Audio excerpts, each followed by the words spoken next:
सभी को जय श्री कृष्ण। एकादशी व्रत तो हम सब लोग करते हैं, लेकिन एकादशी व्रत का पारायण किस विधि के अनुसार करना चाहिए और एकादशी व्रत पारायण में किन किन वस्तुओं की आवश्यकता होती है।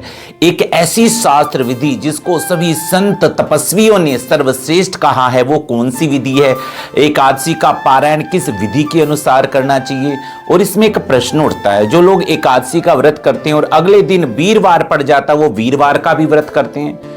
और यदि वीरवार के व्रत में आपने एकादशी का पारण चावल अक्षत से कर लिया तो फिर वीरवार का व्रत खंडित हो जाएगा।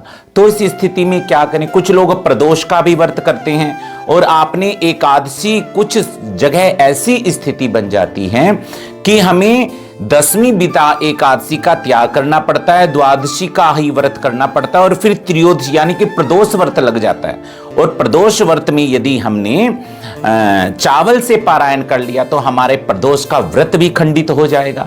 तो इन स्थितियों में क्या करना चाहिए? कुछ लोग हैं कि द्वादशी तिथि जा रही है और हमारा भी जप पूर्ण नहीं हुआ, हमारा पाठ पूर्ण नहीं हुआ और हमने द्वादशी तिथि में पारायण नहीं किया तो हमारा एकादशी का व्रत खंडित हो जाएगा। और पाठ पूरा नहीं हुआ, जप पूरा नहीं हुआ तो हमारा नियम खंडित हो जाएगा। तो इस स्थिति में, इस परिस्थिति में हमें किस प्रकार पारायण करना चाहिए, इस वीडियो में हम जानते हैं। तो चलिए सर्वप्रथम हम बात करते हैं कि एकादशी का जो व्रत है उसका पूर्ण फल हमको तब प्राप्त होता है जब हम द्वादशी में हरिवासर का त्याग करके शुभ मुहूर्त में पारायण करते हैं। और इसकी वीडियो तो एकादशी से 5-6 दिन पहले हम डालते रहते हैं कि पारायण का शुभ मुहूर्त क्या है, ये विषय एक अलग है। लेकिन अब प्रश्न है कि हमें किन किन वस्तुओं की एकादशी व्रत के पारायण के लिए आवश्यकता होती है। तो चलिए हम जानते हैं। सबसे पहले हमको थोड़े से कच्चे अक्षत रखने चाहिए। ये लड्डू गोपाल जी को या भगवान विष्णु को चढ़ा हुआ ये एक प्रसाद रूप में एक फल आपने रखना है। और ये 7 चने आपने अपनी थाली में रखने हैं, जो बुझे हुए चने हैं। और ये भगवान को नैवेद्य लगाया हुआ ये प्रसाद, ये भी आपने रखना है। ये गंगा जल आपने रखना है।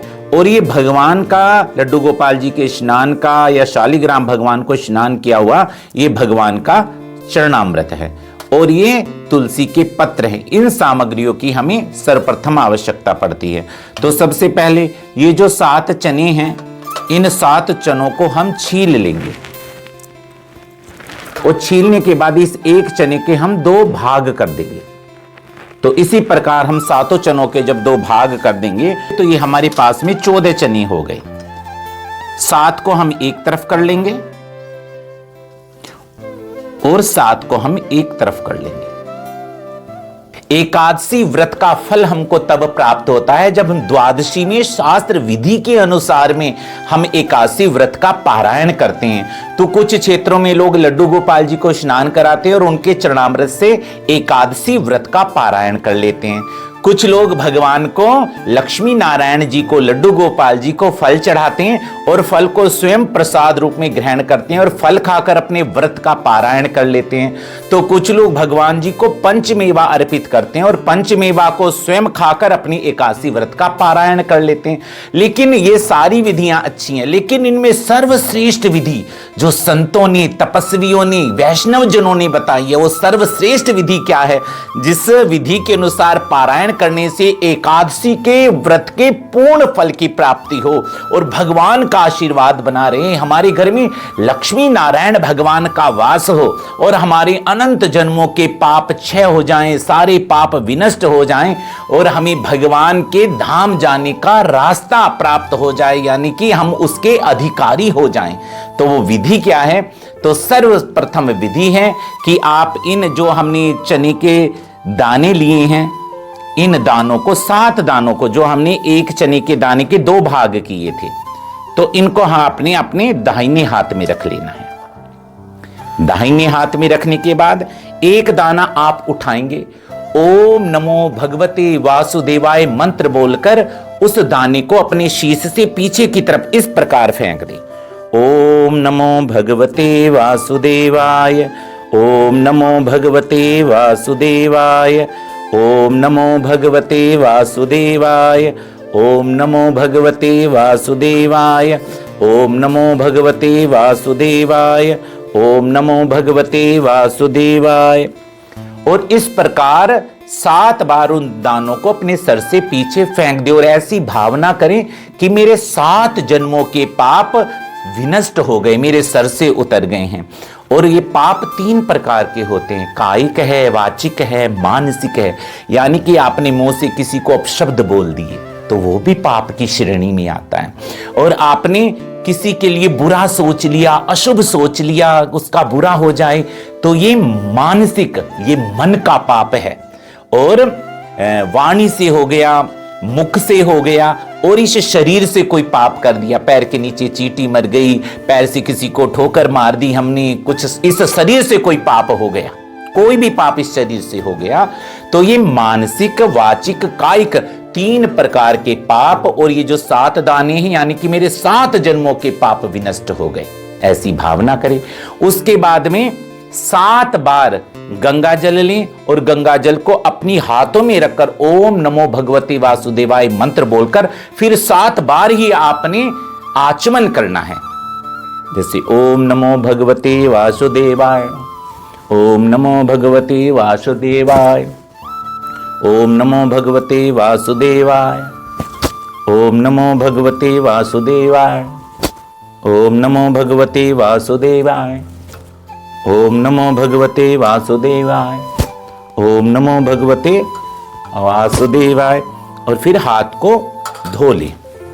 उसके बाद में जो 7 चने के टुकड़े हमारे पास बचे हैं उनको अपने हाथ में रख लें और फिर ओम नमो भगवते वासुदेवाय मंत्र बोलकर उन चने के दानों को आप स्वीकार करें, उनको खाएं। इससे आपके एकादशी व्रत का पारायण हो जाएगा।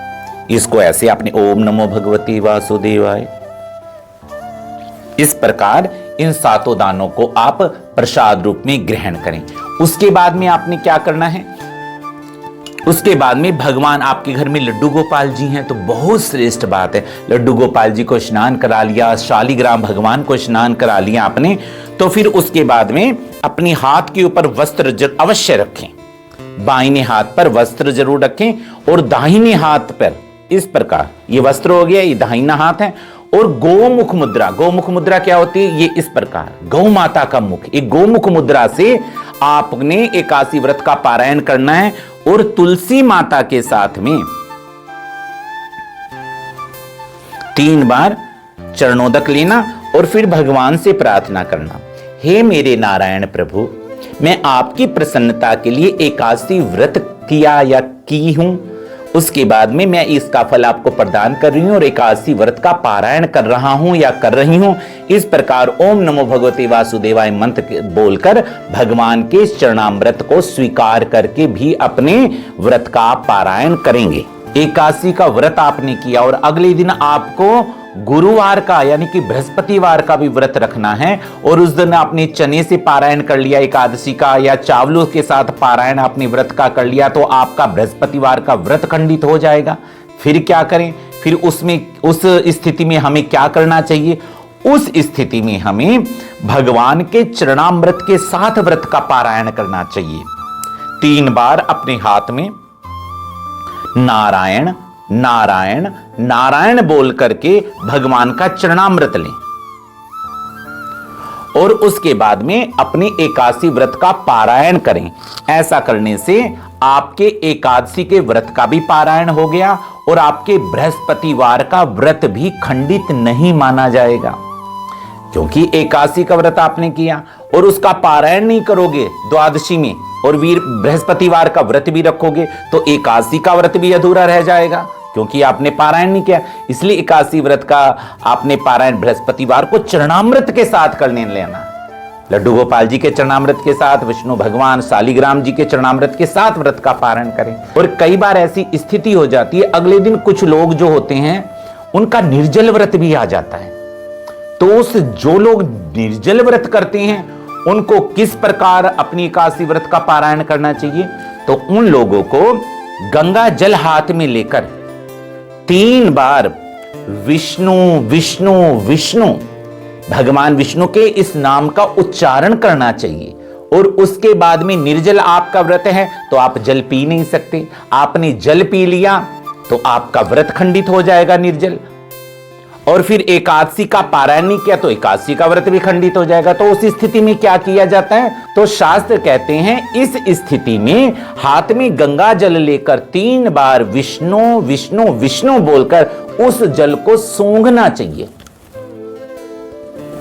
और फिर सूंघने के बाद इस जल को किसी क्यारी आदि में डाल दें। याद रखें, पीपल में, तुलसी में, विल वृक्ष में ना डालें, क्योंकि यह जल झूठा हो गया है। इसलिए इस जल को किसी क्यारी में आप अर्पित कर दें।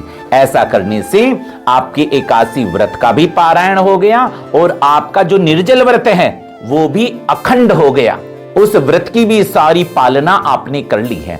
और कुछ लोगों का होता है कि भाई द्वादशी तिथि जा रही है, अभी हमारा पाठ पूरा नहीं हुआ, अभी हमारा जप पूरा नहीं हुआ, अभी हमारा पूजन पूर्ण नहीं हुआ, और द्वादशी तिथि जा रही है, हरिवासर निकल गया है और पारायण का मुहूर्त निकला जा रहा है। तो उस स्थिति में हमें क्या करना चाहिए? तो उस स्थिति में हमें हाथ में गंगा जल लेना चाहिए और 3 बार विष्णु विष्णु विष्णु और भगवान का 3 बार नारायण नारायण नारायण बोलना चाहिए, क्योंकि नारायण नार अयन, जिनका जल के अंदर अयन है, निवास है, जिस जल में भगवान नारायण निवास करते हैं, उस जल को देख करके सूर्य भगवान से प्रार्थना करें, हे सूर्य भगवान, मैं आपको साक्षी मानकर। और सूर्य भगवान बादलों में छिप गए, फिर क्या करेंगे? फिर भगवान विष्णु को स्वयं साक्षी मानकर मैं एकादशी व्रत का पारायण कर रहा हूं, उस समय मत्थे से लगाकर उस जल को आप ग्रहण करें। और ऐसा करने से आपके एकादशी का व्रत का पारायण संपूर्ण माना जाएगा। जो लोग एकादशी का व्रत बहुत निष्ठा के साथ करते हैं, ऐसे भगवान के प्रिय जनों तक इस वीडियो को अवश्य पहुंचाना, आपको पुण्य मिलेगा। और आपको ये विधि आपको हृदय को छू गई है और आपको अच्छी लगी है तो आप हमारे चैनल को लाइक और सब्सक्राइब अवश्य कीजिए। जय श्री कृष्ण।